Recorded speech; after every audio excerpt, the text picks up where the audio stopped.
जनसंग्राम समिति गोलामुंडा पक्षरु गोलामुंडा ठारू भुवनेश्वर साइकेल यात्रा।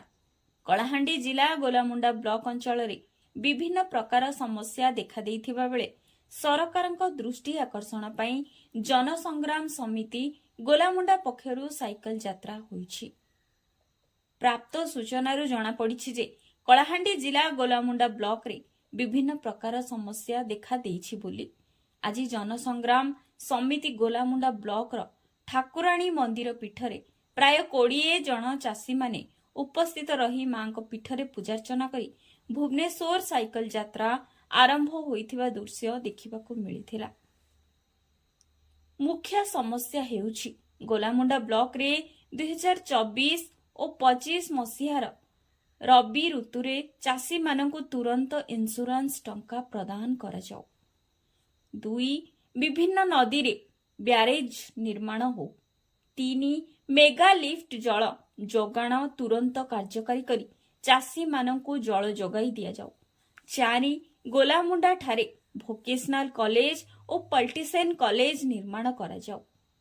5 नंबर गोलामुंडा ब्लॉक समस्त चाषी को इंद्रावती केनाल माध्यम रबी ऋतुरे चाषी मानकु जल जोगाई दिया जाऊ। 6 गोलामुंडा ब्लॉक डाक्तरखाना रे आवश्यक विशेषज्ञ डाक्तर और कर्मचारी जोगाई देबा सह पोस्टमार्टम सेंटर करा जाऊ। 7 गोलामुंडा रे एमएसएमई पार्क रे तुरंत शिल्प इंडस्ट्री प्रतिष्ठा करी अग्राधिकार भाबरे दलित आदिवासी युवक युवती को चाकरी प्रदान करा जाऊ। जेहेतु सेही जमी रे आदिवासी दलित संप्रदायर लोक माने शह शह वर्ष धरी चाष करी परिवार पोषण करुथिले। 8 गोलामुंडा ब्लॉक रे शीतल भंडार प्रतिष्ठा करा जाऊ।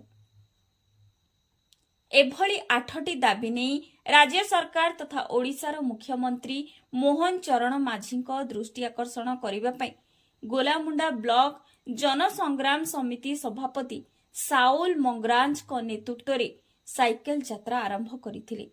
एने अन्य सदस्य थिले अगस्ती माझी, विश्व राणा, उद्धव राणा, फकीर माझी, जुढ़ेश्री माझी, नीलांबर महानंद, पिता सिप्पका, रंगानाथ माझी, जयराम माझी, लालू माझी, बलराम माझी प्रमुख अंचल विकास पाई साइकेल यात्रा करिथिबारु गोलामुंडा ब्लॉक अंचलवासी भूरी भूरी प्रशंसा करबा सह धन्यवाद ज्ञापन जणाइथिले।